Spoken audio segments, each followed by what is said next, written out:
Le 4 décembre 1999, un immeuble s'effondre au 145 avenue Eiffel à Dijon, causant la mort de 11 personnes. À l'origine de ce drame, la rupture d'une canalisation de gaz en fonte grise, un matériau jugé trop cassant. En 2005, un arrêté ministériel a interdit d'exploiter ce type de canalisation, ancienne et vétuste. GDF, condamné pour homicides involontaires en 2006, a donc dû rénover l'ensemble de son réseau. Nous avons en particulier procédé au remplacement de toutes les canalisations en fonte grise répertoriées par des ouvrages en polyéthylène. Nous avons terminé ce remplacement fin 2007.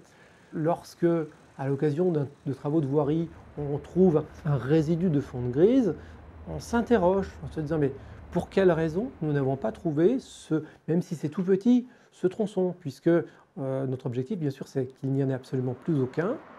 Des véhicules spécifiques sont désormais déployés pour la surveillance des canalisations de gaz. À Dijon, par exemple, ils sillonnent 3 fois par an les rues du centre-ville pour détecter d'éventuelles micro-fuites. On se dit, mais qu'est-ce qu'on n'a pas bien fait qui a pu générer un drame aussi terrible ? Donc, je ne sais pas si ça a changé, on va dire, notre culture, qui a toujours été là. Bon, par contre, ça nous a beaucoup touché de voir finalement cet échec et d'avoir causé finalement quelque chose d'aussi terrible. Chaque année, GRDF consacre 300 millions d'euros à la sécurité de son réseau et 6 millions d'euros pour améliorer la cartographie des conduites de gaz, pour minimiser au maximum les risques d'un nouvel accident grave.